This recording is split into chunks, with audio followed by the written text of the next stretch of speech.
1, 2, 3. Madre mía, la de polvo que tiene este micrófono. Bienvenidos al podcast de Ardilanac. Buenas, sé que este podcast tendría que haber estado grabado hace, pues igual 2 semanas o algo por el estilo. Mi intención había sido empezar a grabar en Navidades y alguna de las partes está grabada más o menos por esa época. Después de terminar con las grabaciones del calendario de Adviento y la publicación de las grabaciones del calendario de Adviento y todas estas cosas. Pero, bueno, no tuve yo la mejor de las Navidades y justo cuando empezó el año, pues perdí a mi gato. Que ya sabéis que mis gatos han sido muy, muy importantes para mí y perder a Han implicó volver a perder a Chuy, como quien dice. Implicó revivir todo otra vez y pues todavía me estoy adaptando a no ser bruja con gatos. De hecho, me está costando un poquito adaptarme a no ser bruja con gatos. Se les echa muchísimo de menos. Sé que hay maullidos de Chuy y de Han dispersos por el podcast porque cuando grabo en casa o grababa en casa muchas veces uno o los dos solían estar pululando cerca de donde andaba grabando y creo que hay algún capítulo en el que a Chuy se le oye maullar muy fuerte porque hacía mucho ruido. A Han lo habréis oído mucho menos, pero ha estado presente incluso grabando sentado en la mesa al lado mío, como tengo la distribución del ordenador. Pero bueno, eso, todavía me estoy adaptando y pues paré. O sea, paré y me tomé un tiempo para mí y sé que tengo que ir retomando las cosas poco a poco, pero bueno, me di a mí misma casi un mes de gracia para reorganizar las neuronas y para grabar mejor y grabar más a gusto. Ya sabéis que si no tengo ganas de hablar no me cuesta mucho grabar y yo que hablo hasta por los codos, pues imaginaros yo sin ganas de hablar. Así que es lo que hay. Este capítulo, pues ya sabéis que desde que retomé el podcast no estoy haciendo un tema para cada sección del podcast porque si no, pues es que si no, no sacaría ni uno al mes, o sea, sacaría uno cada 3 meses y cosas así. Y prefiero ir pegando otro tipo de saltos. En este, curiosamente, sí que es prácticamente todo el podcast es textil. No hay una parte técnica hablando ningún tipo de oveja ni nada por el estilo, pero sí son todo historietas que tienen que ver con cosas textiles, pues una diseñadora de modas, un chaval quejándose a su madre porque no le manda lo suficiente ropa, el desde cuándo nos vestimos y así, y luego pues un espíritu que si te portabas bien te hilaba las cosas de casa y cosas así. Así que bueno, sí, a lo tonto he hecho un capítulo antiguo intentando hacer un capítulo moderno. Pero os prometo que en el siguiente ya me iré por la tangente con algún tema. Pues eso, ya sabéis que en esta intro me suele gustar contaros más cositas. Estoy grabando la intro el mismo día que he lanzado una encuesta en Telegram para evaluar si este año hago o no hago Adviento veraniego. El año pasado lo planteé con relativamente poco margen de maniobra para mí, lo tuve que hacer en muy poco tiempo. Este año me quiero dar más tiempo a mí misma para hacerlo y la idea sería que si hay interés sacarlo a la venta en marzo para preparar todo entre abril y preparar todo entre finales de febrero, principios de marzo, sacarlo, preparar todo entre abril y a finales de mayo poder hacer los envíos para que en vez de empezar en el solsticio de verano como hicimos el año pasado, pues empezar antes y culminar en el solsticio. Tengo un tema, si hay interés igual os digo cuál es el tema, pero se me ocurrió este fin de semana que hemos estado de viaje en Madrid en un concierto y se me ocurrió una idea de cómo hacerlo. Ya sabéis, me gusta muchísimo trabajar en este tipo de cosas así temáticas y demás, y eso según el interés pues veré cómo lo hago. Serían seguramente como los calendarios de Adviento normales, una madeja grande, 12 pequeñas, y Y por eso, si me diese tiempo, pues también prepararía un patrón. Hablando de patrones, tenéis el Bidigurutzean, que es el patrón de los calendarios de Adviento, gratis en Ravelry, para que lo tejáis como queráis. Si tenéis el calendario de Adviento del año pasado o de este año, lo podéis utilizar para tejerlo, porque tendréis suficiente material para hacerlo. Y ¿qué más os puedo contar? Ah, sí, que han salido ya los talleres de Sevilla Teje. Este año el único festival en el que voy a estar es el de Sevilla. Solo voy a estar en Sevilla Teje. Mis 2 talleres son en sábado. He visto antes que se habían agotado lo que son las entradas libres de sábado, pero recordad que en Sevilla Teje, si no tenéis entrada, pero queréis coger uno de los talleres, la entrada va incluida. O sea, si vosotros cuando lleguéis allí vais con esto del taller, pues un rato antes de que empiece yo con cualquiera de los 2 que tengo, pues tendríais la entrada. Mis 2 talleres, uno es el de tinte solar en el parque, que hicimos el año pasado en el Parque María Luisa, que pues eso, paseamos por el parque, hablamos de plantas y hablamos de tintes naturales, que ya sabéis que puedo hablar durante horas sobre el tema, los que habéis hecho un taller conmigo sobre ello. Y el segundo es una ruta en la que no os voy a enseñar nada de tintes, no os voy a enseñar nada de hilado y no os voy a enseñar nada de tejer, pero va a ser como vivir un capítulo del podcast en directo, porque vamos a hablar de tintes históricos y la relación que tienen con Sevilla, porque Sevilla, que tiene un color especial, que es el nombre que le pusimos al taller, tiene mucha historia con el tinte. El comercio transatlántico de tintes muy importante, y vamos a hablar pues eso de 4 tintes que históricamente han movido millones de dinero en las economías y tal, y muchos de esos tintes pasaron por Sevilla de distintas épocas, etcétera, etcétera. Es que tampoco os quiero destripar demasiado todo, y da la página de Sevilla Teje, compraos el taller y os venís de paseo conmigo. El primero es el sábado a las 10:30 de la mañana, el de tintes naturales, y el otro es el sábado a las 4:30 de la tarde. Son de 2 horas y media cada uno de los talleres, así que yo personalmente os recomiendo los 2. ¿Qué voy a decir? Son míos, son mis niños. Pero es eso, el segundo es prácticamente un capítulo del podcast andando. O sea, no es una ruta turística como tal. Sí que nos apoyamos en hitos turísticos de Sevilla para hablar de muchas cosas diferentes. No es eso, no es una ruta turística como tal, es algo que no vais a poder encontrar en ningún otro tipo de ruta turística. Pero eso. Si os apuntáis, que sepáis que os podéis traer lo que queráis. Si queréis ir andando y tejiendo, por mí encantada. Si queréis ir andando y hilando, por mí encantada. Y eso. De tinte solar, lo mismo. Vamos a andar por el parque, vamos a caminar por el parque, hablaremos de distintos colores, hablaremos de distintos tintes. Y como siempre, en el de tinte solar sí que os llevaréis algo. Os llevaréis un par de tintes para hacer las pruebas, madejas, etcétera, etcétera. No estoy segura todavía de quién patrocina el taller, pero serán o Delano o Bull Dreamers, que es la gente con la que siempre está ahí cuando les pido que me echen una mano. Y como la organización, que siempre están ahí cuando necesito que me echen una mano. Y eso, que si os interesa, pues vais o a mi perfil de Instagram, tenéis ahí los links a los talleres, los pondré luego en Telegram también por si acaso, y en la página web de Sevilla Teje también. Creo que también daré alguna charla, no estoy segura todavía si daré una charla o haré alguna exhibición o algo por el estilo. Ya eso os lo iré contando más según se acerquen las fechas. Sevilla Teje ya sabéis que es 21, 22, 23 de marzo, creo que son los días, esa semana de marzo. Pues eso, que era lo que os tenía que contar. El calendario del viento de verano, por si lo ponemos en marcha, y eso. Y los talleres de Sevilla Teje. Y que si estáis haciendo el 12 meses 12 calcetines, yo también apareceré por ahí un día de estos con mi primer par de calcetines del año. Este año voy a intentar hacer 12 meses 12 calcetines, y aunque con el de enero no sacaré patrón, seguramente con el de febrero ya sí. Así que eso, nos vemos. Os dejo de dar la chapa vamos a por el podcast de este mes.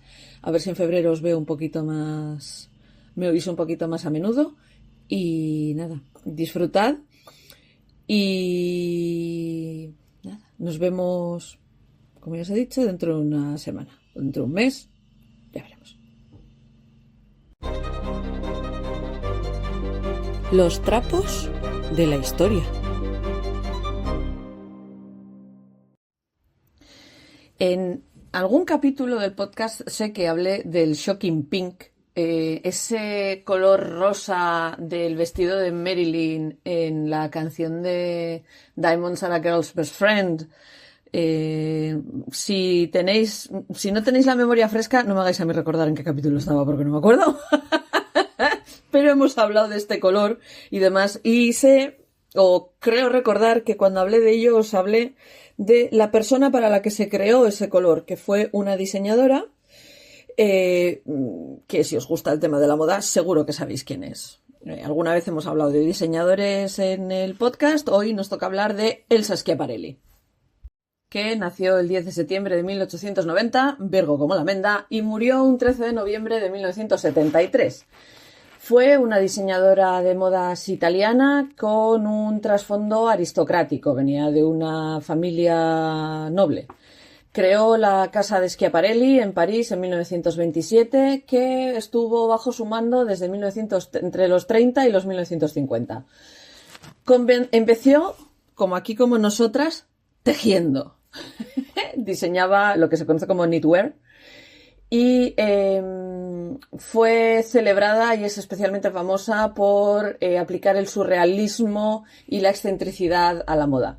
Sus colecciones fueron famosas por ser bastante poco convencionales y con temas artísticos, utilizando el cuerpo humano, insectos, trampantojos y el uso de colores muy vivos como, ya os he dicho, el shocking pink. Schiaparelli colaboró con gente como Salvador Dalí y Jean Cocteau y junto con Coco Chanel, que era su gran rival, se la considera una de las figuras europeas más importantes en cuanto al mundo de la moda entre las dos guerras mundiales.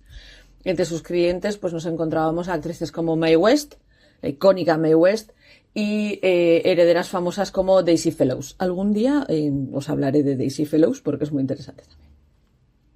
Porque Daisy Fellows era la heredera de las máquinas de coser Singer. Pero antes de que me vaya por las ramas, ya os hablaré de Daisy Fellows en el capítulo que viene.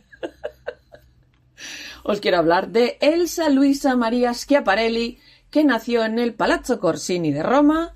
Su madre era Giuseppa Maria de Dominicis, que era una aristócrata napolitana, y su padre, Celestino Schiaparelli, era un piamontés, que digamos que era uno de estos hombres renacentistas con muchísimas áreas de interés. Era un estudioso, un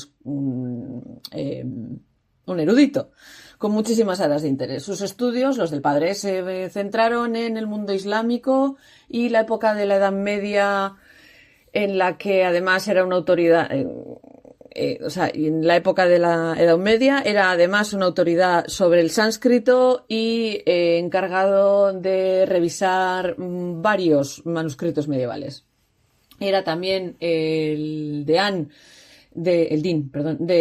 director. Nunca he sabido cómo se traduce esta figura del mundo académico al castellano. Bueno, pero era... jefazo de la Universidad de Sapienza en Roma, donde pues la propia Schiaparelli acabó estudiando filosofía como la menda. Su hermano fue el astrónomo Giovanni Schiaparelli, que descubrió lo que se conoce como los canali o los canales de Marte. Y digamos que la joven Schiaparelli muchas veces solía estudiar los cielos junto con su hermano. Un primo de los hermanos Giovanni y Celestino era Ernesto Schiaparelli, que era egiptólogo, famoso egiptólogo además, que descubrió la tumba de Nefertari, que es la gran esposa real de Ramsés el Grande, y que también era el director del Museo Egipcio de Turín. O sea, una familia extremadamente culta. El trasfondo cultural y la erudición de los miembros de su familia sirvió para activar las facultades imaginativas de Elsa desde muy, muy pequeña, ¿no? O sea, era una niña extremadamente creativa. Le flipaba todo lo que tenía que ver con las culturas antiguas y los ritos religiosos. Esto le llevó a escribir un volumen de poemas al que tituló Arethusa, basándose en el antiguo mito de la caza de Arethusa, el mito griego de la caza de Arethusa. Pero su forma de escribir debía de ser tan fuera de lo común que alarmó a las sensibilidades conservadoras de sus padres, que creían que había que ponerle riendas a esa vida fantástica que tenía, y no se les ocurrió otra cosa mejor que mandarla a un convento, bueno, a un internado dentro de un convento en Suiza. Una vez confinada en esta escuela, Schiaparelli se rebeló constantemente contra la estricta autoridad y decidió declararse en huelga de hambre, no dejándole otro remedio a sus padres que llevarse de vuelta a casa porque estaba dispuesta a dejarse morir de hambre. Para que os hagáis una idea del carácter de esta mujer. A Schiaparelli no le gustaba el tipo de vida que tenía con su familia. Era refinada y confortable, pero ella creía que estaba enclaustrada, encorsetada y que no conseguía desarrollar hasta todo su potencial. Su necesidad de aventuras y exploración de lo que era el ancho mundo la llevó a buscar la forma de remediar este encorsetamiento familiar, y cuando un amigo le ofreció un trabajo encargándose de niños huérfanos en una casa en el campo en Inglaterra, cogió y dijo: me voy. El problema es que ella tampoco servía para esto. O sea, ella se fue a cuidar de niños al English Countryside y fue un desastre. Pero un desastre. Y dijo, bueno, esto no es para mí. Decidió volverse a Italia, pero se paró en París. Porque, obviamente, ella antes muerta que admitir que había metido hasta la pata hasta el corvejón, y pues iba a intentar retrasar la vuelta a Roma todo lo que pudiera escaquearse con ello. En esa misma época, a Schiaparelli le salió un pretendiente muy, muy, muy, muy persistente, que a sus padres les gustaba mucho, pero que ella no soportaba, que era un ruso con muchísimo dinero. Entonces, Schiaparelli cogió y dijo, yo me voy a Londres. Una vez en Londres, que siempre le había llamado la atención por todo el tema del movimiento de la teosofía y los fenómenos psíquicos y demás, pues asistió a una charla sobre teosofía. Y quien dio la charla esa noche era Willem de Wendt, un señor con más alias que personajes, que también era conocido como Willy Wendt o Willem de Kerlor, que digamos que había cambiado su nombre en Inglaterra a Willem Frederick Wendt de Kerlor, una combinación de el apellido de su padre con el nombre de soltera de su madre. Este de Wendt era lo que hoy en día se conocería como un grifter, o sea, alguien que se inventaba a sí mismo constantemente, que se autopromovía, era un estafador, así, hablando mal y pronto, que decía tener poderes psíquicos y muchísimas credenciales académicas.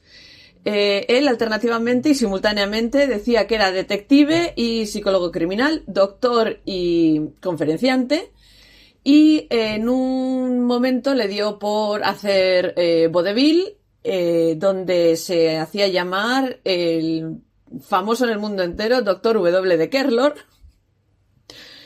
Schiaparelli, que era bastante jovencita todavía, se sintió muy atraída por este charlatán carismático, vamos a llamarle por lo que era, un charlatán carismático, y se comprometieron cuando solo se habían conocido o sea, el primer día de conocerse, se conocen y se comprometen. Tú imagínate la apoplejía que le tuvo que dar al padre de Elsa. Se casaron justo después en Londres el 21 de julio de 1914. Schiaparelli tenía 23 años y su marido 30. Que sepamos.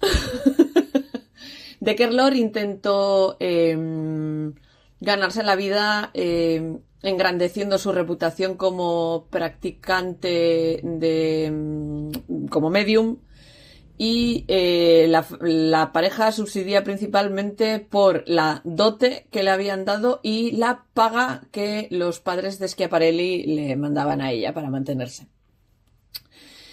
Schiaparelli hacía el papel de ayudante de su marido y le ayudaba a promocionar estos esquemas fraudulentos que se sacaba de la manga.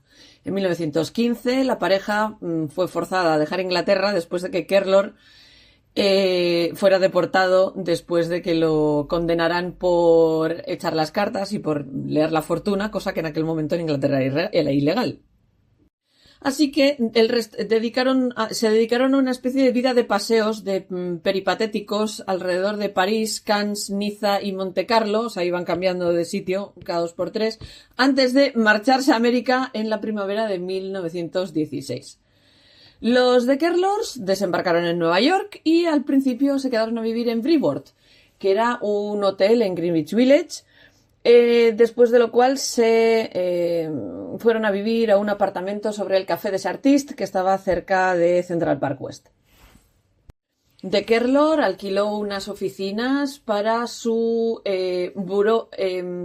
oficina de psicología que abrió en aquel momento, donde esperaba conseguir fama y fortuna gracias a su trabajo de consultor y sus trabajos de persona que sabe sobre lo paranormal.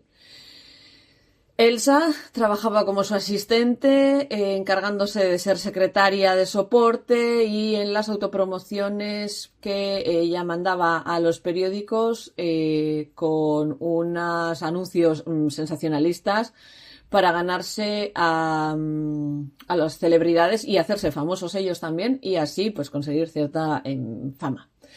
Durante este periodo, de Kerlor fue vigilado por el Bureau of Investigation, el BOI, que es el precursor de lo que hoy en día conocemos como el FBI. No solo porque sus prácticas profesionales eran bastante dudosas, sino porque además parece ser que estaba apuntado a una liga antibritánica y pro-alemana durante la guerra. En 1917... los de Kerlor se hacen amigos de los periodistas John Reed y Louis Bryant, que hizo que cayera en el radar del gobierno como un posible bolchevique o simpatizante bolchevique y revolucionario comunista. Como la vida en Nueva York, con todo este escrutinio político, se les estaba poniendo un poco patas arriba, los de Kerlor se fueron a vivir a Boston en 1918, donde siguieron con las mismas actividades que habían desarrollado en Nueva York. De Kerlor, que era un... Este tío necesitaba ser famoso a toda costa, hizo algunas admisiones imprudentes a un investigador del BOI diciendo que él estaba orgulloso de apoyar la Revolución Rusa, y llegó tan lejos como para admitir cierta asociación con un notorio anarquista, mientras que su mujer se incriminó a sí misma revelando que estaba dando clases a italianos en Boston, enseñándoles pues la teoría del bolchevismo, del bolcheviquismo, nunca sé cómo se dice esto en castellano, la teoría bolchevique, de la ideología bolchevique, y que ella misma sabía cómo crear explosivos, bombas. Digamos que se libraron de que los acusasen y los deportasen porque las autoridades concluyeron que estas cosas que habían estado diciendo eran más indicativas de que eran unos idiotas que se creían más de lo que realmente eran, que evidencia de individuos que eran una amenaza para la sociedad. Casi inmediatamente después de que naciese su hija María Luisa Ivonne Rada, cuyo apodo fue Go-Go, que nació el 15 de junio de 1920, de Kerlor se larga de casa, salía por cigarrillos, y deja a Schiaparelli sola con su hija recién nacida. Muchos más años adelante, cada vez que Go-Go le preguntaba a su madre por su padre ausente, ella le dijo que él había muerto. Schiaparelli aparentemente no hizo ningún esfuerzo para volver a traer a su marido al redil o para buscar ayuda para ella y para Gogo, o sea, para que cobrarle a él ayuda para ella y para Gogo. En 1921, cuando la niña tenía 18 meses, la diagnostican de polio, que resultó ser un desafío estresante para ambas, para madre y para la hija. Años más tarde, María Luisa, Gogo, recordó pasar pasar sus primeros años con escayolas y con bastones, con una madre que casi nunca estaba presente y a la que veía muy poco. Temiendo que De Kerlor intentase conseguir la custodia legal de Gogo, Schiaparelli hizo que le cambiaran el apellido a la niña, a Schiaparelli, antes de volver a Francia en 1922. En esa época, Elsa Schiaparelli se apoyó muchísimo en el apoyo emocional ofrecido por su mejor amiga, Gaby Buffet-Picabia, mujer del dadaísta surrealista, del artista dadaísta Francis Picabia, a quien había conocido a bordo de un barco transatlántico cuando pasaron a América en 1916. Siguiendo el abandono de Kerlor, después del abandono de Kerlor, Schiaparelli volvió a Nueva York, atraída por el espíritu de un nuevo comienzo y de la cultura vibrante que tenía la ciudad en aquella época. Su interés en la espiritualidad se trasladó en una especie de afinidad natural hacia el arte del dadaísmo y el surrealismo, y su amistad con Gaby Picabia le facilitó la entrada a este círculo creativo que tenía pues gente tan importante como Man Ray, Marcel Duchamp, Alfred Stieglitz y Edward Steinheim, que si habéis estudiado este tipo de arte o habéis tenido que estudiar estética y este tipo de arte, sabéis que estos son los más importantes de la época que se dedicaban a esto. Aunque técnicamente todavía estaban casados, Schiaparelli pues echó un amante, el cantante de ópera Mario Laurenti, pero su relación fue corta porque Laurenti muere en 1922 después de una enfermedad repentina. Mientras aún estaban juntos, De Kerlor supuestamente había tenido un affair con la bailadora Isadora Duncan y con la actriz Alla Nasimova. Schiaparelli y De Kerlor eventualmente consiguieron divorciarse en marzo de 1924 y en 1928 De Kerlor fue asesinado en México bajo circunstancias muy extrañas que nunca fueron solucionadas. Que teniendo en cuenta cómo había sido el perla pues a saber qué pasó. Si queréis en Halloween hacemos unas de true crime, de crimen y ganchillo. Si consigo acordarme, hablaremos del caso de Kerlor. Es entonces cuando, siguiendo a Gabriel Picabia y a otros de su grupo, además influenciada también por la muerte de su amante Laurenti, Schiaparelli se va de Nueva York y se vuelve a Francia en 1922. Cuando llega a París, se buscó un apartamento muy caro en un quartier muy de moda en la ciudad y que le hizo tener que contratar a sirvientes, una cocinera y una doncella. El caso es que como ella venía de la familia que venía y como había conseguido hacer contactos de bastante prominencia social, no tuvo problemas para volver a ese tipo de círculo social en cuanto llegó a Francia. Aunque porque la realidad de Elsa Schiaparelli es que hasta cuando había estado en América viviendo malamente y engañando a gente con su marido, nunca tuvo el peligro de quedarse tirada en la calle sin dinero, porque siempre tuvo el apoyo financiero por parte de su madre. Pero ella sintió la necesidad de tener ingresos independientes prácticamente desde siempre porque pues probablemente el dinero de mamá venía con alguna que otra condición. Fue asistente de Man Ray cuando estuvo publicando su revista dadaísta Société Anonyme, que duró poco. Gaby Picabia le sugirió poner en marcha un tipo de negocio que fuera beneficioso para ella y para Schiaparelli. Conectaron con el modisto francés Paul Poiret por su asociación con su hermana Nicole Groult, y Picabia propuso que ellas dos podían dedicarse a vender moda francesa en América.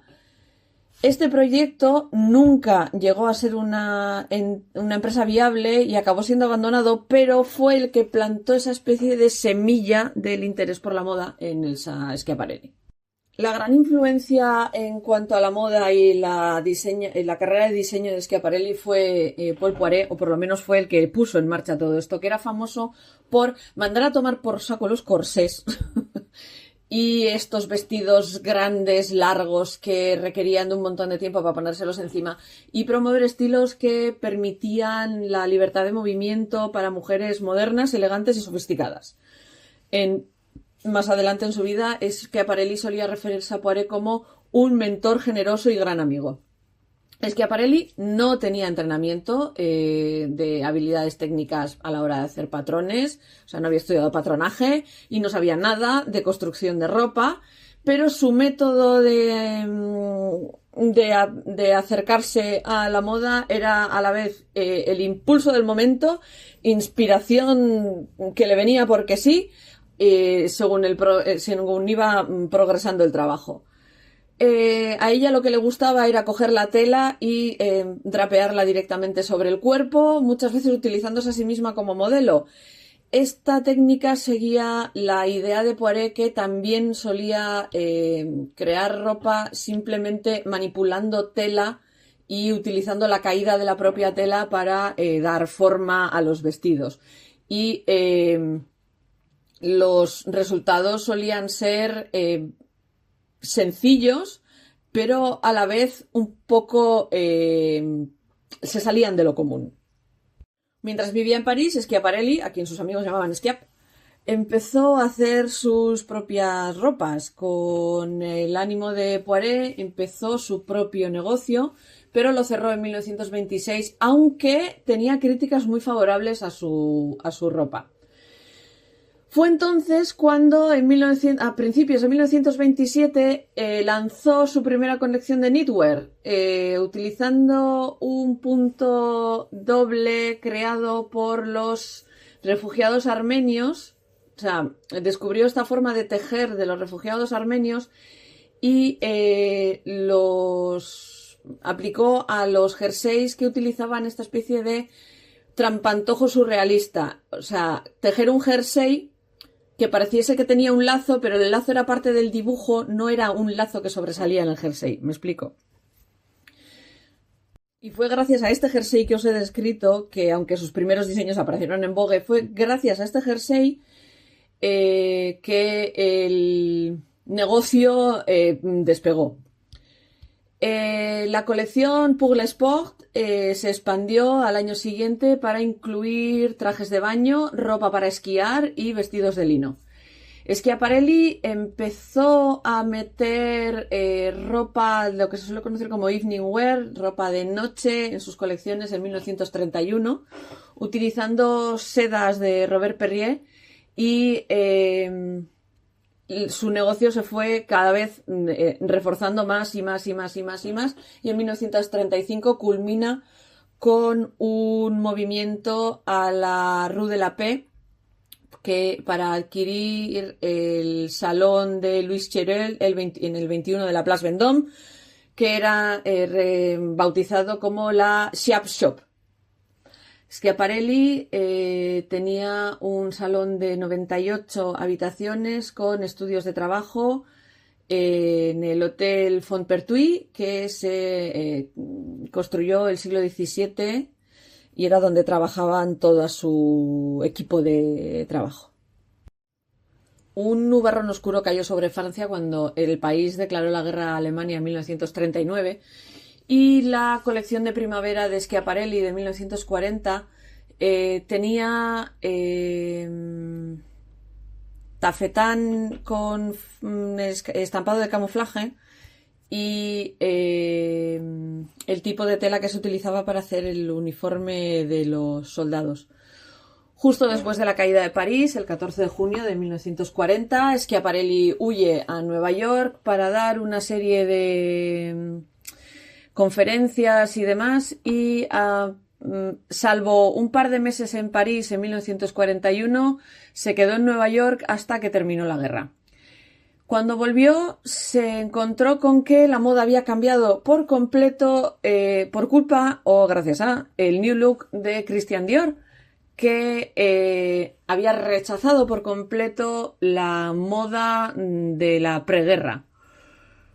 La casa Schiaparelli tuvo serios problemas con la austeridad del periodo de la posguerra y en 1951 Schiaparelli cerró la casa de modas y porque habían empezado a tener deudas y en 1954 ya directamente cerró por todo la casa, que fue el momento en el que Coco Chanel volvió.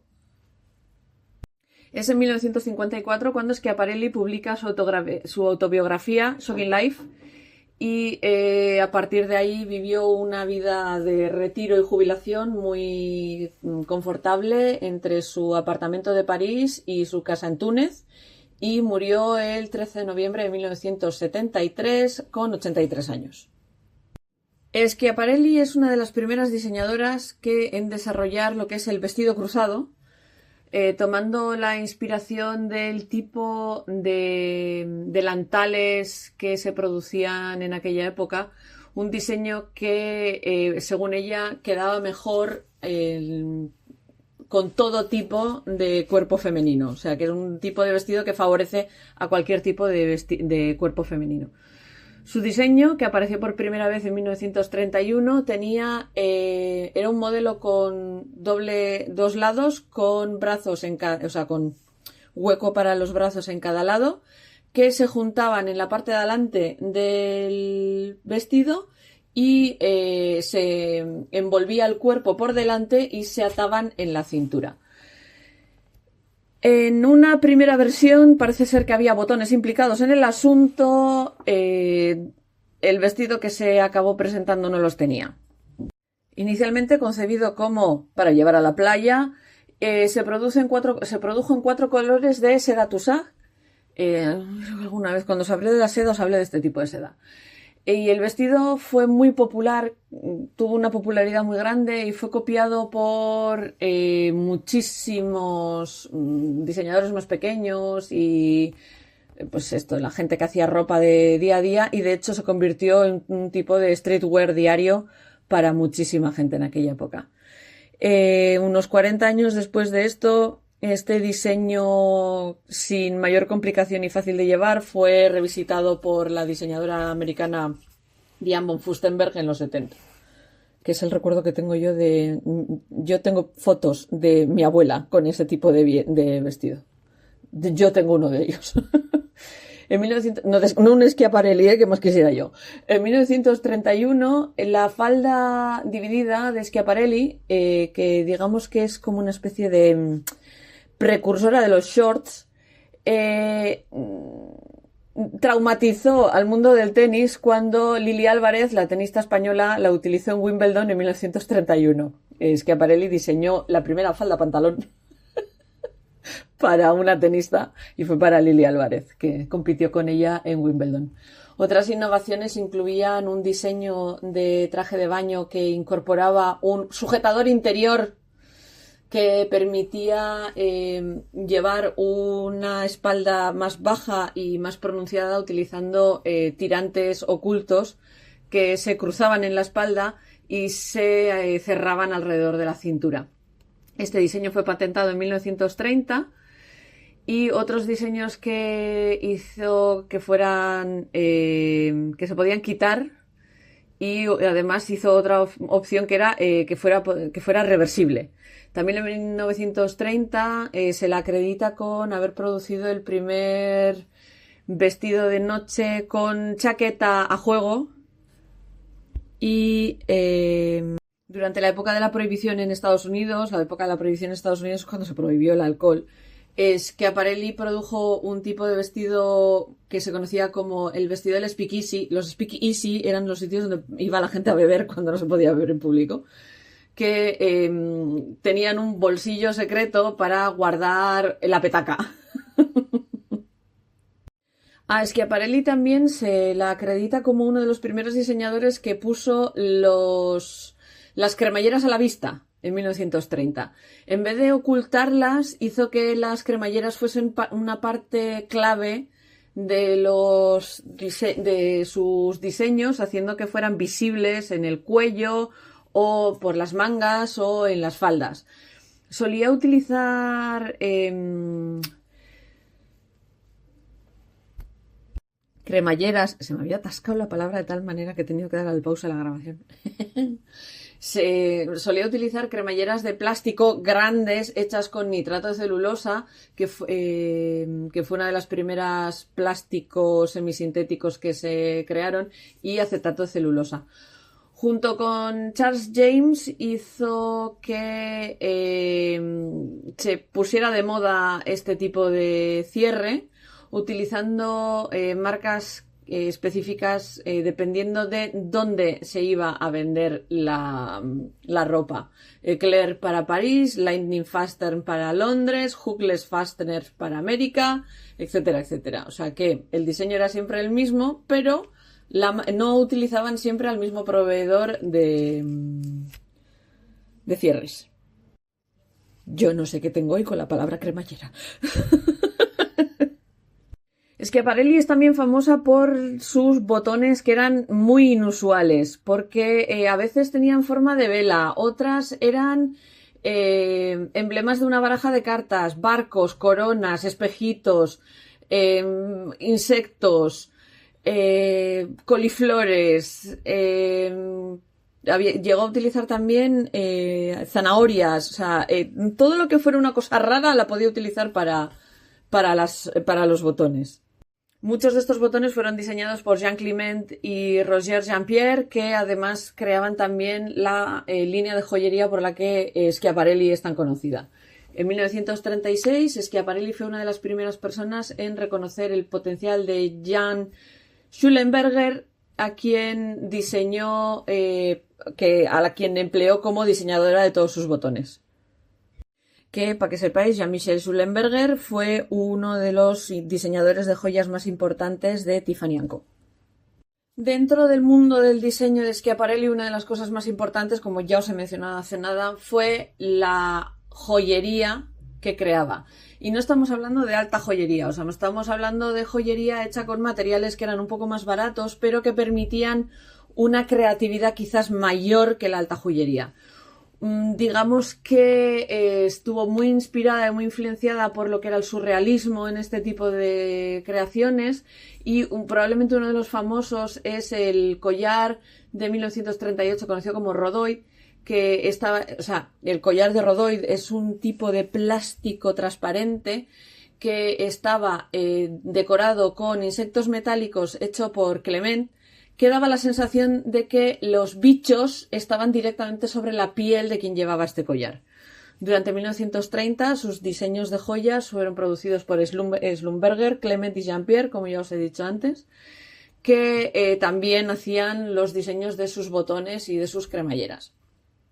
La joyería de Schlumberger aunaba la combinación inventiva de piedras semipreciosas y preciosas, haciendo que fuese muy famosa precisamente por ello, y a finales de 1930 se marchó, dejó de trabajar con Schiaparelli para abrir un negocio de joyería en Nueva York. Schiaparelli también vendía broches hechos por Alberto Giacometti, pulseras de metal envueltas en pieles hechas por Meret Oppenheim y piezas creadas también por Max Boynet, Lisa Vanetti y la escritora Elsa Triolet. Y en una fuerte comparación con su forma de diseñar ropa, estas joyas que hizo durante los 30, 40, los años 50 tendían a ser muy, muy abstractas. La joyería de Schiaparelli en los 30 solía estar hecha con lecciones de material un poco extrañas para la época, ¿no? Como piedras de cristal, cabujones, perlas teñidas, conchas iridiscentes, y muchas veces se juntaban en formas y colores que hasta entonces no había utilizado nadie. Al final, Como ya os he dicho, la influencia surrealista es muy evidente en probablemente el tipo de joyería que más rápido asociáis a Schiaparelli, que son estos broches con forma de labios o nariz, o los pines con forma de langosta y cosas por el estilo. Elsa Schiaparelli era muy fan de Salvador Dalí y de otros autores del movimiento surrealista, y esto pues tuvo una influencia muy notable sobre sus diseños de los 30 y los años 40. De hecho, parte de estos diseños de joyería Schiaparelli se presentaron durante la exposición de las artes decorativas industriales de 1925. Schiaparelli fue famosa también por utilizar textiles que eran innovadores en aquella época, que estaban tejidos de tal manera que recordasen texturas como de madera, de hacer que crepé de papel, que parecieran crepé de papel, un tipo de tela que imitaba al armiño, pero era totalmente sintética.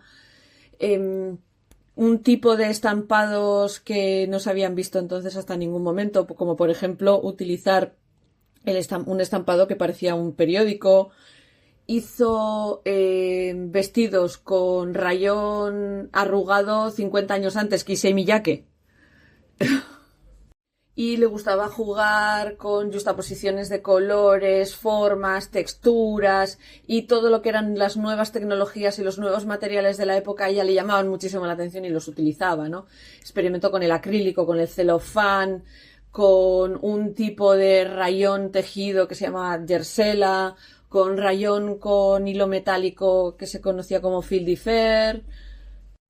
Algunos de estas innovaciones solo se utilizaron una vez, como aquella vez que hizo una capa que parecía de cristal hecha aparte de rodofein, que yo os he dicho que esto es lo mismo que utilizo para hacer el collar, que es un plástico muy transparente que se parece al celofán. Y hacer las ropas con este tipo de telas que muchas veces ni siquiera se había experimentado cómo se iban a cómo se iban a comportar, pues a veces ocurrían cosas inesperadas. Diana Vreeland, algún día os hablaré de Diana Vreeland, tenía un vestido de Schiaparelli que se fundió directamente cuando lo mandó a limpiar porque la tela sintética se acabó convirtiendo en una especie de sopa química en cuanto lo tocó el fluido de limpieza. O sea, le echaron jabón y aquello se fundió, se disolvió. La imaginación de Schiaparelli, unida a su implicación y conocimiento del movimiento dadaísta surrealista, la llevó a tener ciertas libertades creativas que otros diseñadores no se atrevían a tomar, ¿no? Y que hacía que su forma de crear ropa fuera muy distinta, por ejemplo, a la de su rival principal, que era Coco Chanel, que se refería a ella como esa artista italiana que hace ropa. Teniendo en cuenta lo que opino de Coco Chanel, pues prefiero a la artista italiana que hace ropa. También que uno de sus colaboradores más importantes y el artista más famoso con el que trabajó fuera Salvador Dalí me hace mirarlo un poco de costadillo, pero no tengo yo el mejor concepto de Dalí como persona. Pero bueno, también desarrolló muchos diseños y una buena relación con artistas como Leonor Fini, Meret Oppenheim o Alberto Giacometti. En 1937, Schiaparelli colaboró con Jean Cocteau para producir dos de los diseños arte más notables de su trayectoria en la colección de otoño de ese año. Uno, una chaqueta que estaba bordada con la figura de una mujer que acariciaba la cintura de quien llevaba esa chaqueta, y un montón de pelo rubio que caía sobre una de las mangas, y un abrigo largo que tenía dos perfiles opuestos uno al otro, creando la ilusión óptica de ser un jarrón con flores, porque toda la parte de arriba de los hombros de la chaqueta eran flores que hacían que creaban una ilusión óptica de que eran rosas. Las ropas que Schiaparelli produjo en colaboración con Dalí son algunas de las más conocidas, y además de ser colaboraciones que están muy bien documentadas, sabemos que de sus cabezas salieron los vestidos de las lágrimas, de Esqueleto y de la langosta. Tengo un día hoy con el atasco de las palabras. Y de la langosta. Y podemos ver la influencia de Dalí en estos diseños, así como un gorro que tenía forma de chuleta y un traje de diario de 1936 que simulaba ser una cajonera. Y aunque Elsa no ponía nombres a sus diseños formalmente, los 4 piezas principales de su colaboración con Dalí son popularmente conocidas como el traje langosta, que fue creado en 1937, que es un simple vestido de noche blanco con una cintura de color escarlata que tiene pintado una enorme langosta, pintada por Dalí, en la falda. En 1934 Dalí había empezado a meter langostas por todos sus cuadros. Su diseño para Schiaparelli fue interpretado y pasado a tela por el diseñador de seda Sage, y es famosamente la persona más famosa que lo llevó fue Wallis Simpson en una serie de fotografías que hizo Cecil Beaton en el Château de Candé justo antes de que se casase con Eduardo VIII, el que renunció al trono, el tío de la reina Isabel II, que renunció al trono por Wallis Simpson. El vestido de las lágrimas era un vestido de noche también, de un azul muy pálido, impreso con un trampantojo que daba la sensación de que estaba roto y rasgado en partes, diseñado por Dalí, que se llevaba con un velo hasta más o menos la altura de medio muslo, con lágrimas reales que se habían cortado con mucho cuidado y se habían pintado en rosa y magenta, y fue parte de la colección Circus Collection de febrero de 1938. El vestido intentaba imitar la piel de un animal que estaba rota en partes y demás, que era la parte interna de esta piel rota en partes y demás, que también reflejaban una época en la que Dalí había empezado a meter figuras con ropa rota y carne destruida en sus pinturas en 1936. Otro es el Skeleton Dress, que Dalí ayudó a Schiaparelli a diseñar para la Circus Collection también, que era un vestido de crepe negro que utilizaba un tipo de quilt que se llama trapunto para añadir costillas, la médula, la columna vertebral y los huesos de las piernas.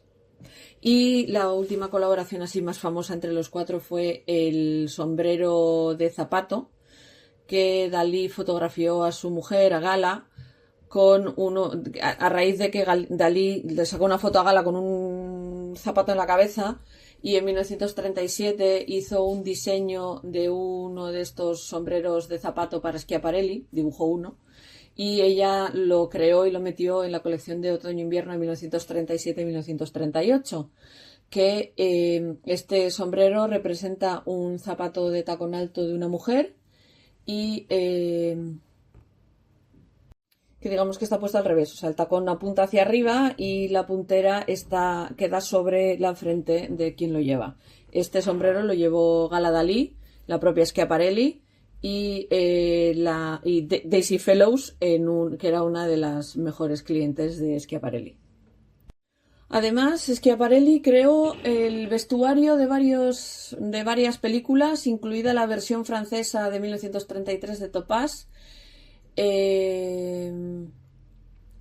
Hizo varios de los trajes de Sacha Gabor en esa película, además de las del biopic de Henri Toulouse-Lautrec, Moulin Rouge, en la que Sacha Gabor interpretaba a Jane Avril. Moulin Rouge ganó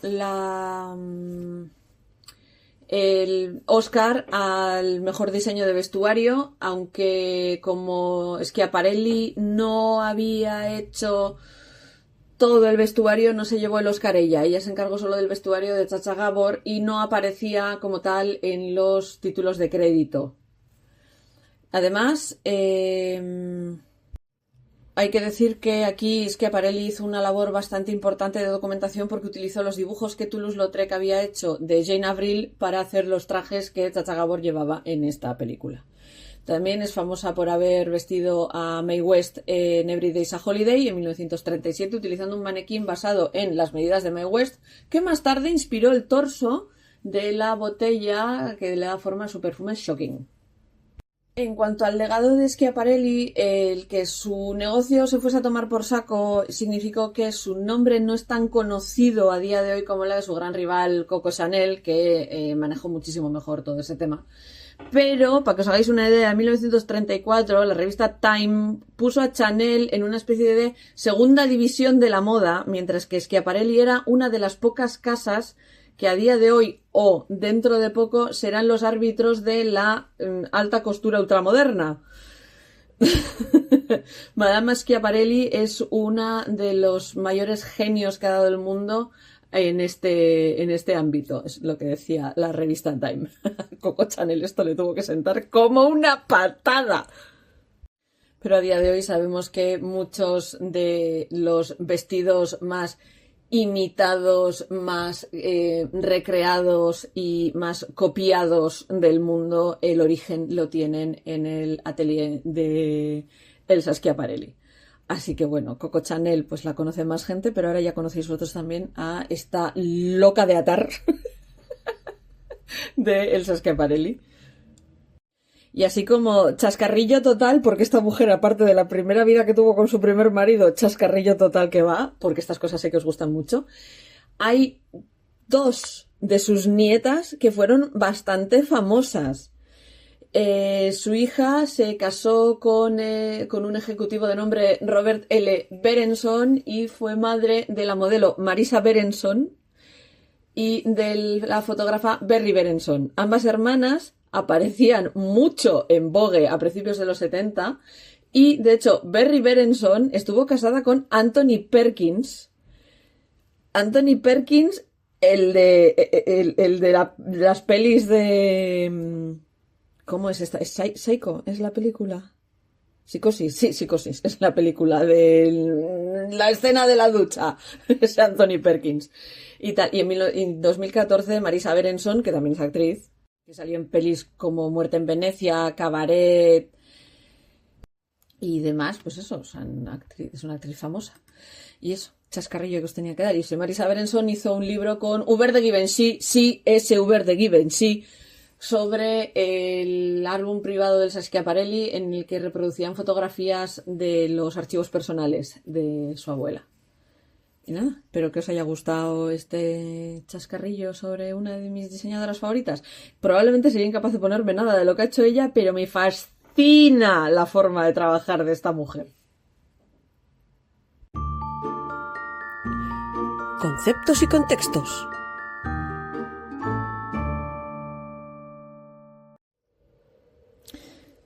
Creo que os he hablado más de una vez de una de esas frases que me dijo una de mis profesoras del doctorado, que es que muchas veces en prehistoria, una de las imágenes antiguas que teníamos en prehistoria cuando se hablaba de la diferencia entre neandertales y cromañones, era que de repente los cromañones aparecieron desde África con el Armani de antes.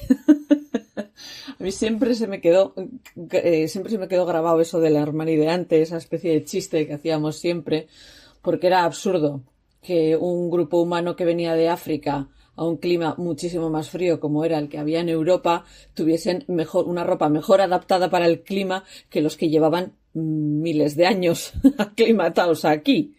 Entonces, una de las cosas que siempre me ha parecido muy interesante es que todos sabemos que lo que es la artesanía textil, el arte textil, el trabajo textil, tal y como lo conocemos nosotros con hilo, hilado, fibras, etcétera, etcétera, es posterior al Paleolítico. Pero eso no significa que en el Paleolítico los seres humanos y los homínidos anduvieran desnudos. y es un tema que me resultaba muy interesante y me he dado de bruces con un artículo que habla precisamente sobre la prehistoria de la desnudez y de la ropa, que me parece muy interesante. La desnudez y la ropa se suelen utilizar como características para explicar el grado de desarrollo evolutivo que puede tener una sociedad histórica, ¿no? O sea, cuanto más elaborado el vestido, más elaborada o más evolucionada está la civilización. Eso es algo que habréis oído más de una vez. O todo lo contrario, ¿eh?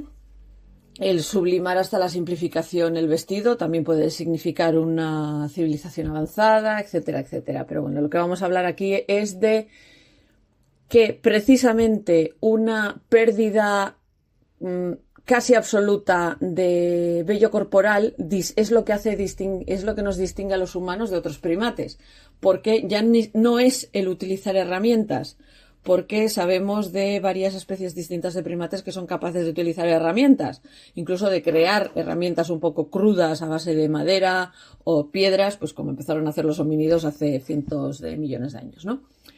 Pero una cosa que sí que nos diferencia mucho, mucho, mucho del resto de nuestros primos primates es que nosotros, pues, lo que es la mayoría del vello corporal lo hemos perdido. Tenemos vestigios, obviamente, mucha gente pues tenemos pelo en los brazos, en las piernas, etcétera, etcétera, pero no tienen nada que ver con el pelaje que tienen algunos primates. Los actuales estudios y pruebas indican que los humanos anatómicamente modernos, este término me lo habréis oído decir muchas veces, ya no utilizamos Homo sapiens o Homo sapiens cromañón, Homo sapiens neandertal, tal, para referirnos a nosotros y lo que antes hubierais conocido como cromañones, utilizamos en la terminología de humanos anatómicamente modernos. Que aunque todavía tenemos ciertas evoluciones anatómicas que nos están ocurriendo a nosotros y demás, estamos bastante establecidos como especie desde hace miles de años. Pues eso, sabemos que hace 90.000 años la humanidad descubrió la ropa. Pues, puede parecer muy arbitrario, pero más o menos tenemos, gracias a investigaciones y gracias a otros temas, es que sabemos que los humanos anatómicamente modernos hace 90.000 años que nos vestimos. A día de hoy, grupos aislados de pueblos indígenas en climas tropicales suelen vivir sin ropa en sus actividades diarias, pero el resto, pues tenemos... es probablemente una de las industrias más importantes y más grandes que existe, ¿no? Vestirse. ¿Qué nos hace a nosotros monos desnudos? ¿No? En general, la falta de pelo corporal, la falta de vello corporal en los humanos, en comparación con especies con las que estamos estrechamente relacionados genéticamente, se debe a la pérdida de la funcionalidad en el pseudogen conocido como KRT41P, que es el que produce la queratina. En el linaje humano, hace unos 240.000 años, fue cuando sufrimos la mutación que hizo perder esta funcionalidad de este pseudogen.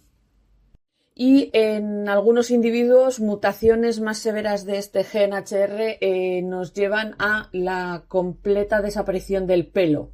O sea, no ya solo el vello corporal, sino todo el pelo del cuerpo, pero es algo que no es muy típico en los humanos. También existe el hecho de que los humanos a veces perdemos el pelo por resultado de desequilibrios hormonales debido a drogas o el embarazo. Que las que habéis pasado por el embarazo sabéis que tenemos una época que tenemos un pelazo del copón y luego de repente nace la criatura y se nos cae el pelo en cascada. Para entender por qué los humanos tenemos bastante menos vello corporal que otros primates, tenemos que entender que el pelo corporal de los mamíferos no es simplemente una característica estética, es una protección de la piel, de heridas, mordeduras, del calor, del frío y de la radiación ultravioleta. Estaba ahí para proteger. Adicionalmente, puede utilizarse como herramienta de comunicación o incluso como camuflaje. El primer miembro del genus Homo que empezó a perder este vello corporal es el Homo erectus, que se origina hace 1,6 millones de años. La disipación del calor corporal parece ser que es a día de hoy aceptado como la explicación de esta evolución de pérdida del vello corporal en muchos miembros del genus Homo y que sobrevive en los miembros que somos actualmente humanos modernos. Menos pelo implica un aumento en glándulas sudoríparas que hacía que era más fácil termorregular el cuerpo cuando se vivía en bosques de sombra o cuando pasamos a vivir en bosques de sombra después de una sabana amplia, ¿no? No, perdón, al revés. Salimos del bosque y nos fuimos a la sabana. Este cambio de entorno también implica un cambio en la dieta que pasó de ser específicamente ampliamente vegetariana a empezar con lo que se conocía a posteriori como la caza y la recolección. Perseguir presas para cazarlas en la semana también aumentó la necesidad de regular ese calor corporal. O sea, las glándulas sudoríparas empezaron a cumplir una función que antes cumplía el pelo, pero que ahora, si teníamos mucho pelo, pasábamos mucho calor en la sabana. Entonces, fuimos perdiendo el pelo a favor de tener más glándulas que produjeran más sudor. La antropóloga y paleobióloga Nina Jablonski especula que la habilidad de disipar el exceso de calor a través de las glándulas sudoríparas mayores ayudó también a un aumento dramático del cerebro, ya que es el órgano del cuerpo humano que es más sensible a los cambios de temperatura y a las subidas de temperatura. Así que la pérdida del pelaje fue también un factor, entre muchas otras adaptaciones, tanto físicas como de comportamiento, que nos hizo diferenciarlos a los humanos de otros primates. Algunos de estos cambios, por ejemplo, ya os dije que podían ser resultado de la selección sexual. Cuanto menos por elegir a compañeros con menos pelo, los humanos aceleramos el cambio, empezado por la selección natural. La selección sexual también puede tenerse en cuenta como el hecho de que aún tengamos pelo en la zona púbica y en las axilas, que es el lugar donde se concentran los feromonas, mientras que el pelo en la cabeza nos seguía sirviendo como protección contra el sol. O sea, seguíamos teniendo pelo en la cabeza porque, como ya os he dicho, el cerebro, si se recalienta, el pobre lo pasa mal, entonces pues nos dejamos el pelo en la cabeza. Nos dejamos el pelo en la cabeza precisamente como protección solar. Los humanos anatómicamente modernos que incluyen estas zonas con pelo evolucionaron alrededor de 260.000 y 350.000 años. O sea, es en ese lapso de tiempo en el que aparece ya esta distribución de pelo en el cuerpo. Los humanos somos la única especie primate que ha pasado por esta especie de pérdida de cabello entre lo que son aproximadamente 5.000 especies existentes de mamíferos, de las cuales solo un puñado es totalmente calva o prácticamente calva. Entre estos grupos se incluyen los elefantes, los rinocerontes, los hipopótamos, las morsas, algunas especies de cerdo, las ballenas y otros cetáceos y las ratas topo desnudas. No sé cómo se traducen. Los que sois de mi quinta y habéis visto Kim Possible, su mascota. La mayoría de los mamíferos tienen una piel que es muy clarita, que está cubierta por pelo.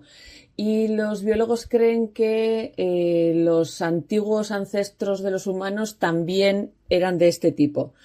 La piel oscura es probablemente una evolución de los humanos después de haber perdido este pelaje corporal, porque la piel desnuda era más vulnerable a la radiación ultravioleta, y esto está explicado por el hecho de lo que se conoce como la hipótesis de out of Africa, que significa que la humanidad perdió el pelo en África y por eso la humanidad cuando sale de África tiene la piel oscura. Por eso todos los marcadores y evidencias que tenemos del momento en el que la piel humana se oscurece es la que se utiliza como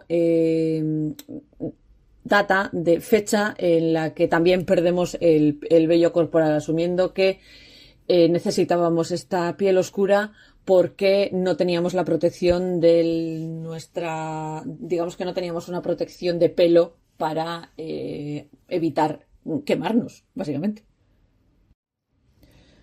Cuando los humanos migran fuera de los trópicos, ocurren cierta cantidad de varias, digamos que la despigmentación ocurre en grados diferentes y esto evolucionó para permitir la síntesis de la previtamina D3, porque si no sintetizamos bien la vitamina D3 podemos tener problemas con los huesos. Entonces, en algunas zonas donde había menos luz necesitábamos tener la piel más clara para poder retener mejor esta vitamina D o poder sintetizar mejor esta vitamina D.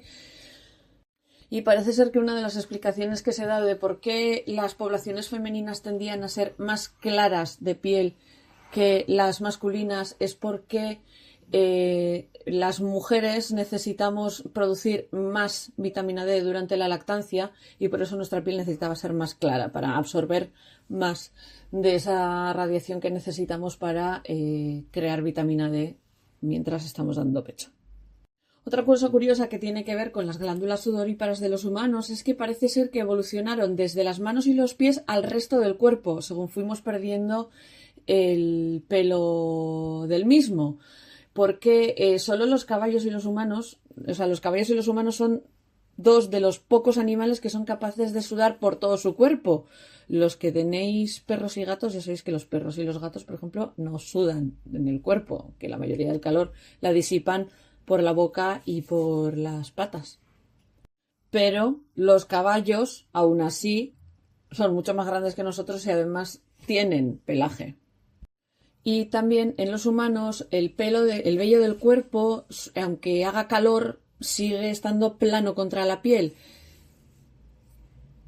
Porque en otros animales utilizan un músculo que se llama arrector pili, que lo que hace es levantar el pelo para atrapar el aire entre el pelo y la piel. Claro, el problema es que si hacemos eso, pues pasamos más calor. Entonces, nosotros hemos evolucionado para poder evitar que pase eso. Una de las explicaciones de por qué algunos cuerpos tienen más pelo corporal que otros la da la explicación de la selección sexual, de que la selección sexual jugó un papel en esto, de la misma manera que también tiene que ver con por qué nos puede crecer largo el pelo de la cabeza, ¿vale? Y el hecho de lo que influye la testosterona en los hombres en tener más o menos pecho, porque la selección sexual es la única teoría que explica el dimorfismo sexual que se ve en los patrones de vello entre hombres y mujeres. En general, los hombres tienen más vello corporal que las mujeres y los hombres tienen más tipo de pelo que se llama terminal, que es un tipo de pelo que es más grueso y más largo, especialmente en la cara, el pecho, el abdomen y la espalda, y las mujeres tenemos más lo que se conoce como vello, que suele ser más fino y más invisible. Y también está el hecho de que el desarrollo del vello en los humanos es bastante tardío, específicamente en las mujeres es bastante más tardío, porque tenemos tardamos más en madurar que muchas otras especies de mamíferos. Pero esta teoría también tiene sus detractores porque digamos que no hay, hay algunas evidencias que sí que marcan esta selección sexual de por qué tenemos esta distribución de pelo tal y como la tenemos en biología, pero hay ciertas dudas de que esto fuera tan drástico y que en cuestión de 1 millón de años perdiéramos un pelazo del copón, que en todas las especies animales tener una buena capa de pelo siempre ha significado salud. Entonces es absurdo es absurdo, no, es difícilmente se ha visto en la naturaleza, en la selección natural, que elijamos a alguien que parece menos sano porque tiene menos pelo que a alguien que tiene un pedazo de pelo del copón. La teoría que os he explicado, que es la teoría de Fisher, a veces tiene sus detractores y su explicación de por qué no es tan blanco y negro como lo explican Fisher y compañía. Otra de las teorías que explican de por qué perdimos el pelo es la del primate acuático, la hipótesis del primate acuático, que quiere decir que la razón por la que perdimos el pelo es una de varias de las características que hace que los humanos modernos se adaptaron a un entorno acuático. Y aunque algunos antropólogos hoy en día sí que se toman en serio esta hipótesis e intentan explicarla, precisamente la pérdida de pelo no es uno de los indicadores que utilizan para explicar esta adaptación al entorno acuático por parte de los humanos. Otra de las teorías es la teoría de los parásitos, que quiere decir que la razón por la que empezamos a perder el pelo fue para poder deshacernos de ectoparásitos como las garrapatas, que suelen vivir en pelajes y demás, y que se convirtieron en algo problemático cuando los humanos empezamos a ser cazadores y vivir en grupos grandes, ¿no? Esto indicaría también que al estar desnudos una posible pareja podría ver, oye, mira, no tengo parásitos y tal, pero esta teoría se cae por todas partes teniendo en cuenta que existen los piojos, las ladillas y demás parásitos que todavía solemos tener en el poco pelo que nos queda en el cuerpo. Sí que sabemos que cuando hace 1,8 millones de años empezamos a vivir en grupos, la cantidad de ectoparásitos aumentó dramáticamente. Siempre es muchísimo más fácil contagiarte de un parásito cuando estás viviendo con 5 personas que si estás viviendo tú solo o estáis viviendo 2 personas y de repente pasáis a ser 28, ¿vale? Los humanos antiguos fueron los únicos de las 193 especies de primates que tenemos registradas que han llegado a tener alguna vez pulgas. Y esto podemos atribuirlo perfectamente a vivir en grupos cerrados con mucha gente.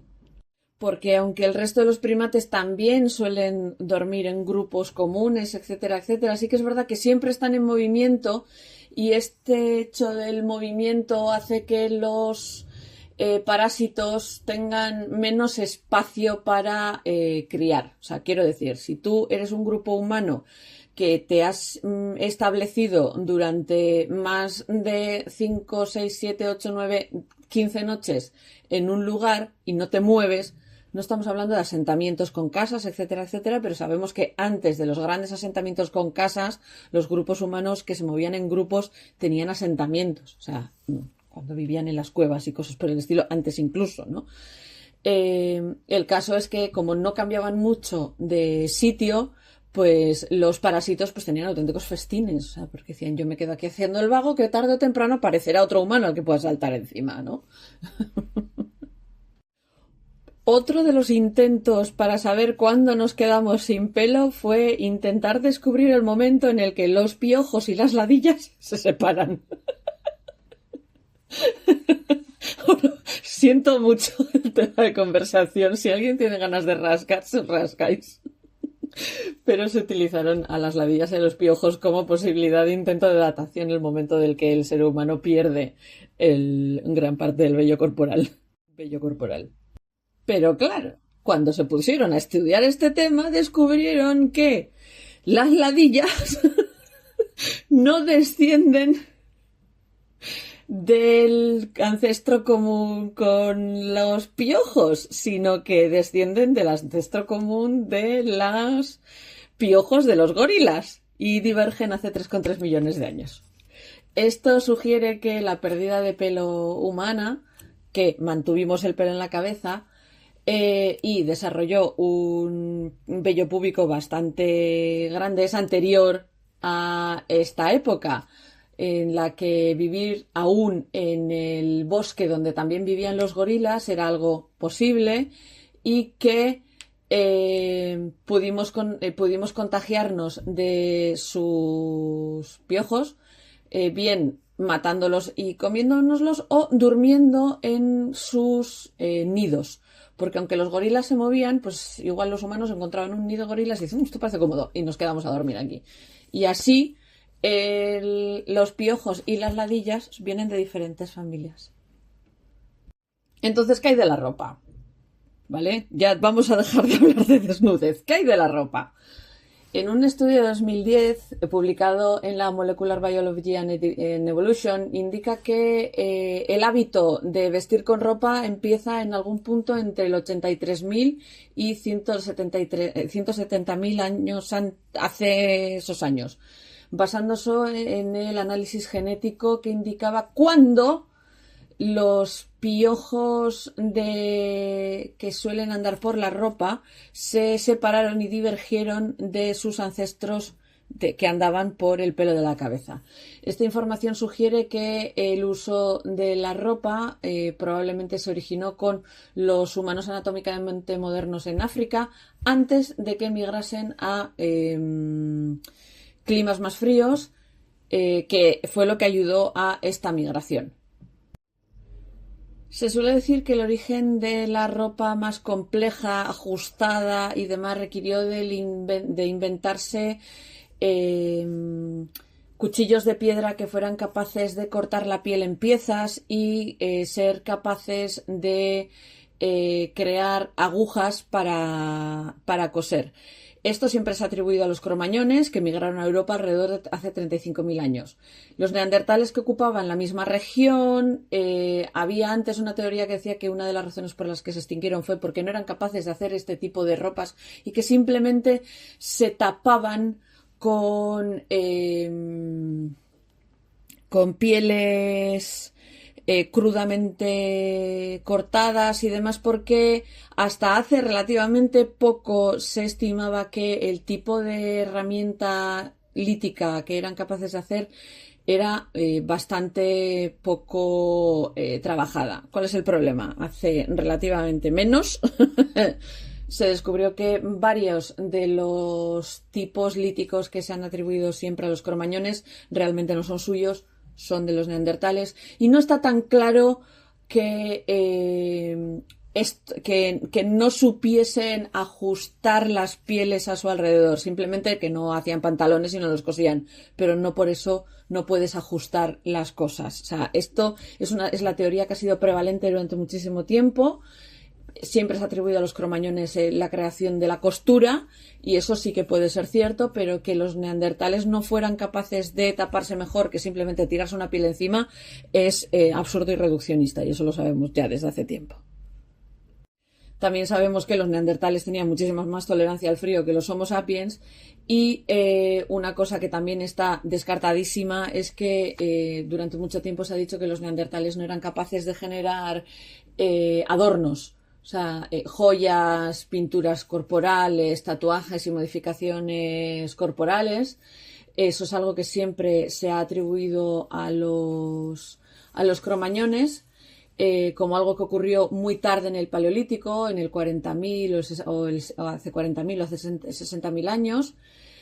Pero sí que sabemos, por ejemplo, que los neandertales sí que eran capaces de generar adorno y de vestir adornos y demás. Incluso se han encontrado grabados atribuibles a neandertales en contexto neandertal, no en contexto cromañón, en contexto anatómicamente moderno. Yo misma he excavado en un yacimiento en el que nos encontramos piezas de collares atribuidas en estrato neandertal, clarísimamente neandertal, y esto es algo que ya está en discusión, por decirlo de alguna manera, ¿no? Y como ya os dije, no encontramos las primeras evidencias de tela hasta que nos encontramos las representaciones de las figuritas del Levante, datadas hace 11.000 o 10.500 años, y ejemplos sobrevivientes de tela de lino de Egipto de hace 5.000 años, o de lino también de Catalhuyuk de hace 70.000 a.C., pero de cuando me leí este artículo a ahora se ha descubierto que lo que se atribuyó como lino en Catalhuyuk realmente es un tipo de fibra que se extraía de un tipo de roble que se da en la zona. No he podido saber más porque el artículo que encontré era muy, muy, muy cortito, por eso no os lo he podido meter, pero he dicho, mira, voy a aprovechar para contarles que aquello que les conté hace unos cuantos capítulos, que era lino, que se encontró en Catalhuyuk, teñido de rojo, tal, no sé cuántos, puede no ser lino. Cuando sepa más os contaré más cosas. Así que bueno, ahora ya sabéis más o menos cómo los arqueólogos calculamos cuando nos empezamos a vestir a base de piojos. Ya lo siento si el tema os ha dado un poquito de asquito a ratos, pero es un tema que a mí me resulta muy interesante, porque al final ya sabéis que todo lo que es la alimentación y la vestimenta son algunos de los motores que mueven el mundo, por mucho que algunos se empeñen en que sean el oro y las guerras.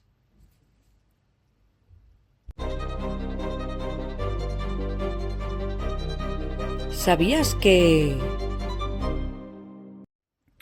Creo que las discusiones entre madres e hijos han sido algo que existe prácticamente desde que existen las madres y los hijos y el lenguaje. Y a veces hasta los podemos ver en animales que no tienen capacidad de lenguaje. Todas hemos visto a alguna leona meterle un capón a un cachorro, a gatas cabreadas con sus crías y demás. Entonces, este pequeño ¿sabías qué? de este capítulo trata sobre una carta muy concreta que escribió un hijo a su madre.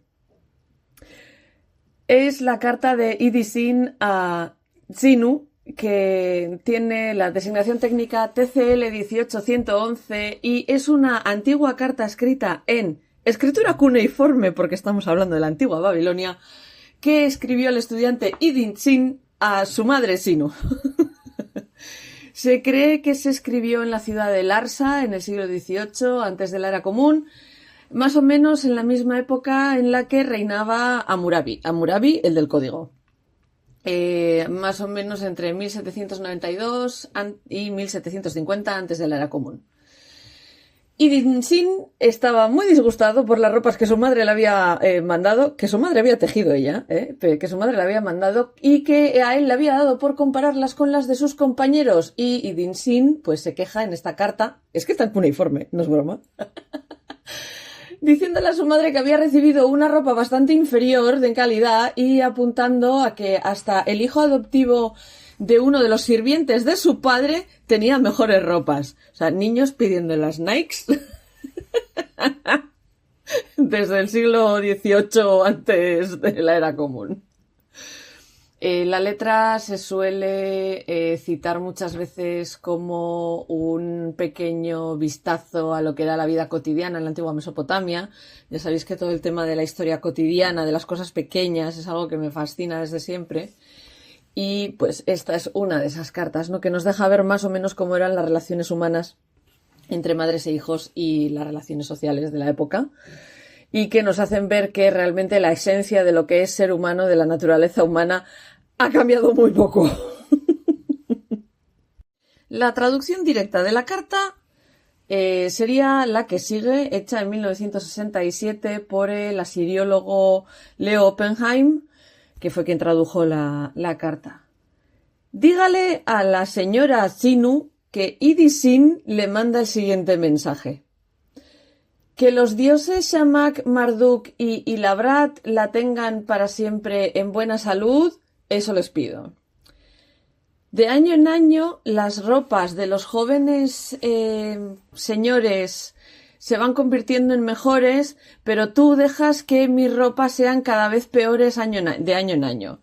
Es más, tú persistes en hacer mis ropas más pobres y más escasas.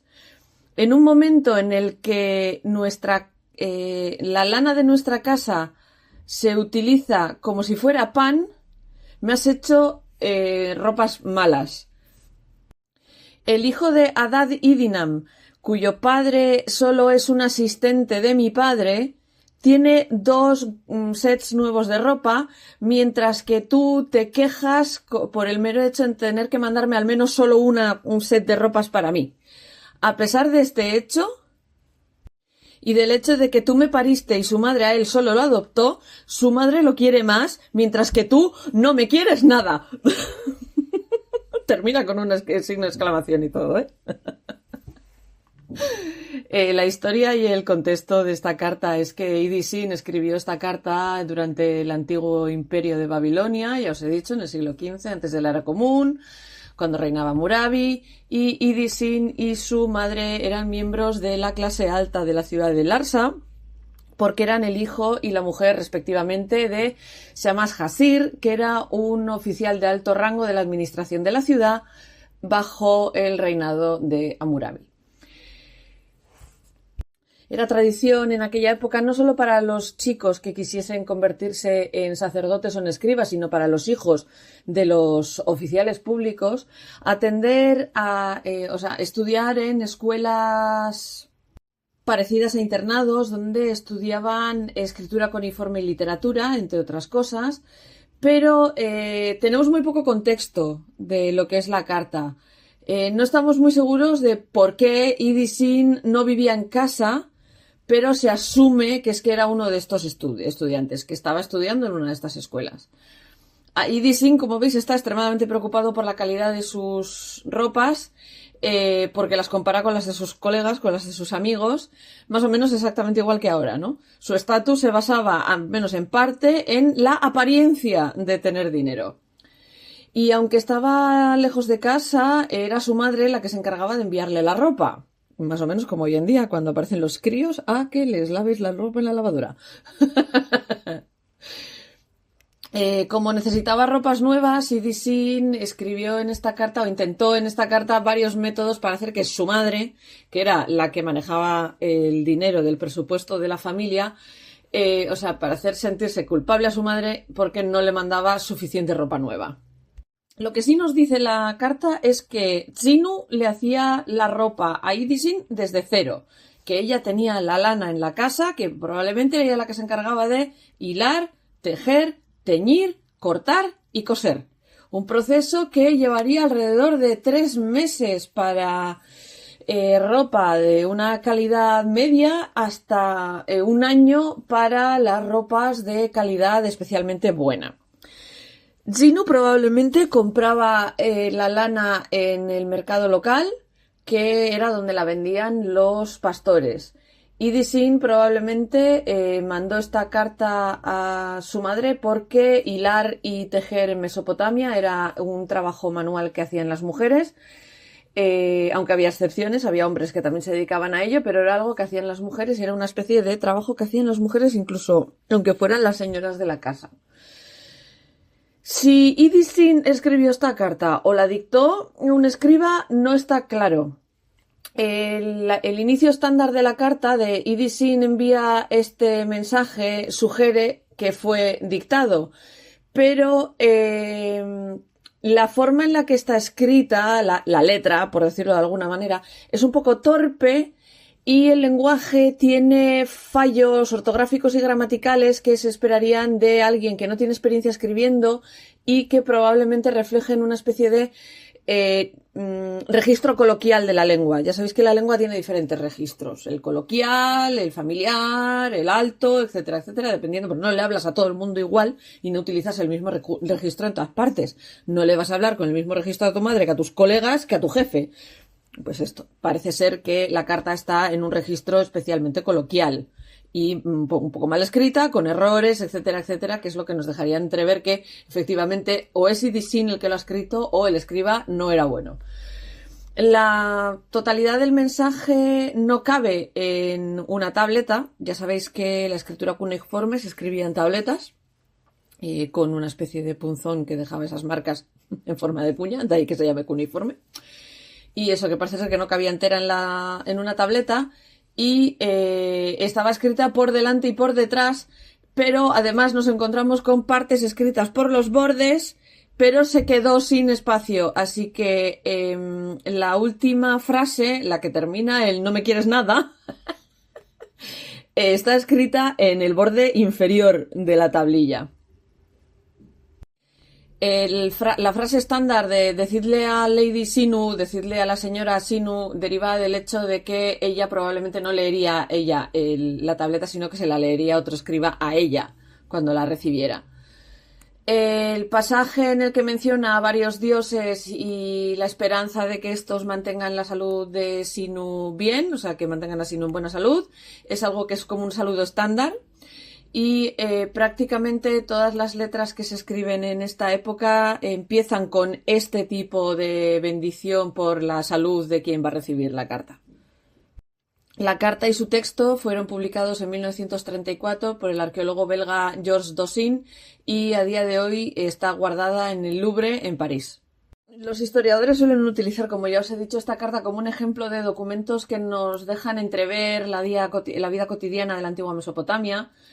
Para algunos asiriólogos es una carta extremadamente humana que que captura vivamente el espíritu de un chaval, listo y un poco manipulador que para estas alturas ya era un poco fashion victim, vamos a llamarle de alguna manera. Y también hablan de que es como una prueba de que las preocupaciones de los estudiantes modernos por ir a la moda en la escuela no son algo nuevo. Porque además de la competición entre pares para ver quién tenía las mejores joyas y las mejores ropas, podemos ver también cómo muchos hijos intentan manipular mediante quejas a sus padres, y que es algo que no ha cambiado desde nunca. Para algunos la carta tiene una lectura un poco humorosa, ¿no? Que es un poco gracioso como Idisin es un quejica malcriado. Porque tú lees la carta y dices, madre mía, chaval, que tu madre te ha hecho todo desde cero, no te pongas así. Y ese final del no me quieres nada y tal, que pues dramáticamente todos hemos dicho en algún momento, o todos vamos a acabar oyendo en algún momento. Así que la próxima vez que tejáis un jersey y a alguien un poco ingrato y os diga, es que no me gusta porque la lana me pica, no sé qué, que sepáis que en el siglo XVIII en Mesopotamia hubo una pobre madre que tuvo que escuchar lo mismo.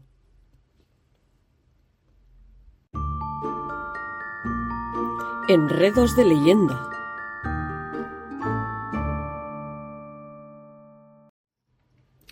La cosa es que ya os he dicho que se me habían gastado las figuras mitológicas que tuvieran aunque sea una entrada tangencial que tuviera que ver con hilar o tejer y tal, creía. Y tengo serias dudas de si he llegado a hablar sobre esta en algún momento. Pero hoy os voy a hablar de la Kikimora, que es una criatura legendaria, un espíritu del hogar femenino de la mitología eslava. Y digamos que su papel dentro de la casa está justapuesto con el del domovoi, que es también otro espíritu del hogar y demás. Las kikimoras pueden ser bien buenas o malas. Ya estamos. Todo dependerá de cómo sea la persona que vive en esa casa. Según cómo sea la personalidad y comportamiento de la gente de ese hogar, la kikimora será buena o será mala. Más recientemente, y por otros temas de cultura popular y demás, la kikimora se ha convertido en una especie de espíritu del monstruo del pantano femenino. Si habéis visto The Witcher, habéis jugado The Witcher, Geralt se carga una kikimora, que yo recuerdo en el primer capítulo de la serie en Netflix, pero que sepáis que el origen de la kikimora es un espíritu del hogar. En cuanto a la etimología, en los idiomas protoeslávicos, mora significa espíritu nocturno o mal sueño. Y también, y al igual que en el protogermánico, marón, que es de donde viene la palabra inglesa nightmare. Ese mer puede significar también mal sueño, pesadilla. En el folclore polaco, los mora son un tipo de almas de gente que dejan su cuerpo durante la noche, o sea, gente que está dormida pero su alma se va de paseo, y que se suelen ver como si fueran trocitos de paja que flotan en el aire o como polillas o mariposas nocturnas. Según esto, la mora polaca, la mura checa, significan también elfo o espíritu y suelen hacer referencia a veces a la mariposa nocturna, la esfinge africana de la muerte, que sabéis que tengo fascinación porque es que me he encontrado con las 5 a lo largo de mi vida y tengo 2 disecadas. O mariposa nocturna. En otras lenguas eslávicas, digamos que la palabra para polilla o mariposa nocturna significa las dos cosas. O sea, puede significar tanto espíritu que sale por la noche o mariposa nocturna. El origen de la kikimora viene del siglo VIII o XIII, dentro del paganismo eslávico y poco a poco fue absorbido, por decirlo de alguna manera, por el cristianismo. Aún así, incluso cuando el cristianismo ya se había asentado en las regiones eslávicas, la creencia en las kikimoras aún seguía existiendo. La creencia de esta entidad continúa a día de hoy, donde suele estar todavía metida en la religión folclórica eslava antigua y en el concepto cristiano de las fuerzas demónicas. En cuanto a la apariencia, las kikimoras pueden tener morro de perro, pico de pollo o también pueden parecer cabras o una entidad que tiene los ojos brillantes y cuernos. De hecho, puede tomar la parte de cualquier animal, de cualquier parte de la cara o el cuerpo de un animal. Siempre es un espíritu femenino y puede aparecer también como una vieja mujer o como una chica guapísima y joven, ¿eh? También puede parecerse a un miembro que haya muerto dentro de esa familia. O sea que si se ha muerto la abuela, se puede parecer a la abuela. En cuanto a la kikimora que vive cerca de una laguna, se la suele describir como pequeña, fea, con joroba, muy delgada, con mala pinta, una mujer vieja, con una nariz afilada y el pelo sin peinar. Se suele decir que utiliza musgo y hierba para hacerse la ropa y se cree que se dedica a asustar a la gente, sacar a los viajeros de los caminos e incluso ahogarlos. También secuestra a niños, porque total vamos a darle a todo. Se cree que la kikimora entra en una casa a través del agujero de la llave y que se suele sentar en el pecho de la gente que duerme intentando estrangularlos. De ahí las pesadillas.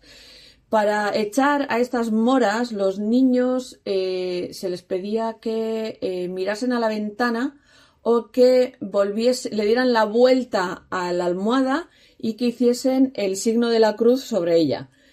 A principios del siglo XIX se menciona que algunas personas utilizaban para repeler a este tipo de seres dejar la escoba puesta al revés detrás de la puerta, o sea, la parte de barrer en la parte de arriba, o poner su cinturón encima de las sábanas y decir un poema o una plegaria muy, muy, muy, muy elaborada antes de irse a dormir. Hay dos tipos diferentes de kikimoras.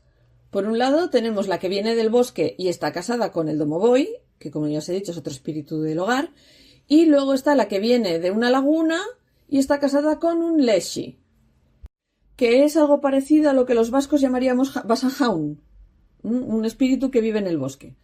Se dice que se la puede identificar por la forma de sus pisadas húmedas y que cuando la gente que está construyendo una casa quería hacer daño a alguien que se iba a comprar esa casa, podían hacer que la kikimora entrara dentro y se quedase dentro, porque una vez está dentro es muy difícil hacer que se vaya.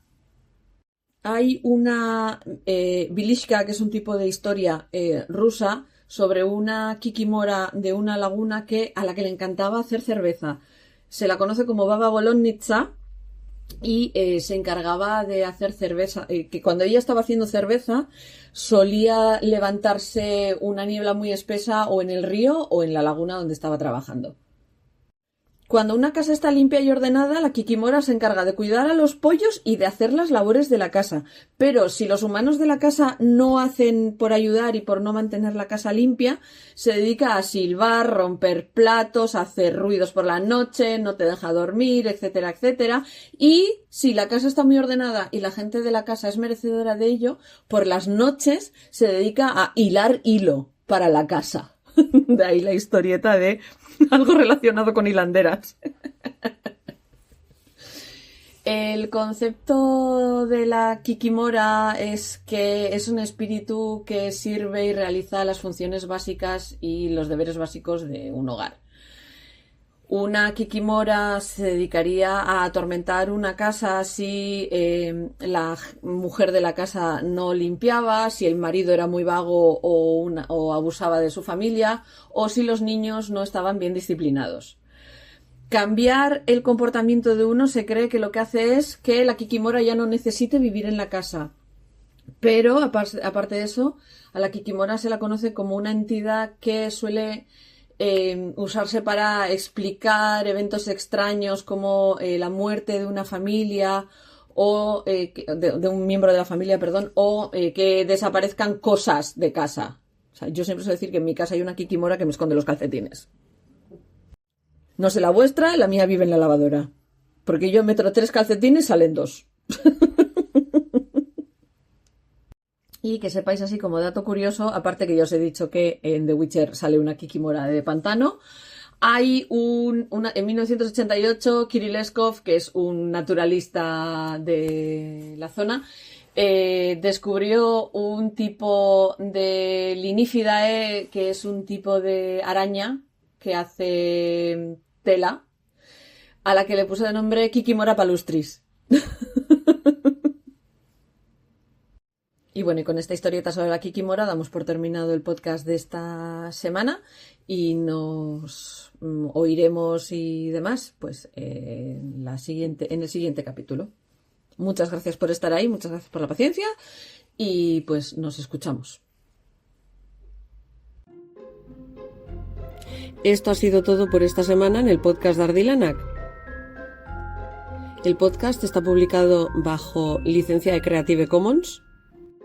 Así que si vas a utilizar cualquier parte del podcast, cítame. Todas las opiniones vertidas en el mismo son las mías propias. Y toda la música que has escuchado durante el podcast es sin derechos de autor. Este podcast fue grabado en Eibar el año 2025.